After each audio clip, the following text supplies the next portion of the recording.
পড়াশোনা করাতেন কম কিন্তু বিনোদন দিতেন বেশি আসলে, এবং হ্যাঁ, আমি আপনাকে সবাই এখনো বিশ্বাস হ্যামিলনের করি। বাঁশিওয়ালা হিসেবে দেখতো। হ্যাঁ, আমি এখনো বিশ্বাস করি যে ক্লাস যদি বিনোদনের না হয় তাহলে ছাত্ররা ভালোভাবে শিখবে না। কারণ ওইখানে যে সমস্ত স্টুডেন্টস আমার বাচ্চা বাচ্চা ছেলে মেয়েরা, তাদের কেউ বাপ হারিয়েছে, মা হারিয়েছে, কেউ সব হারিয়েছে, সে একা বেঁচে আছে। ওরা কি শিখবে এইরকম হাড় হাড্ডি শুধু শরীরে? তো আমি চিন্তা করলাম যে এদেরকে আনন্দ দেওয়ার ব্যবস্থা করতে হবে। প্রথম দিনই আমি ওদেরকে কিছু ম্যাজিক দেখালাম। ম্যাজিক তো সবাইকে টানে, তো বাচ্চাদেরকে টানে সবচেয়ে বেশি।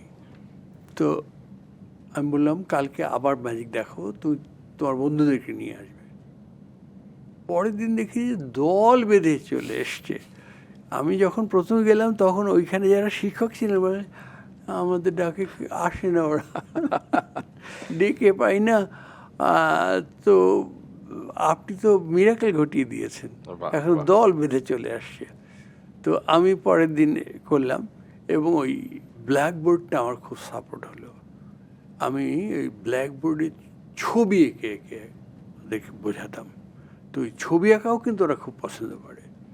তো কখনো ম্যাজিক, কখনো ছবি আঁকা, কখনো বাঁশি বাজানো, এইরকম করে করে করে করে এবং পরবর্তীতে এত জনপ্রিয়তা বেড়ে গিয়েছিল, আপনি প্রধান শিক্ষক হয়ে গিয়েছিলেন। পরবর্তীতে না, ওইখান থেকে স্বাধীন হওয়ার পরে আচ্ছা।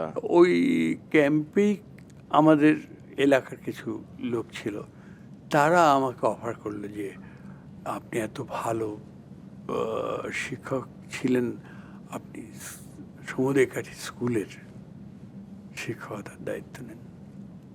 তা আমি দেখলাম যে অফারটা ভালো, আমি শিক্ষক হয়ে গেলাম।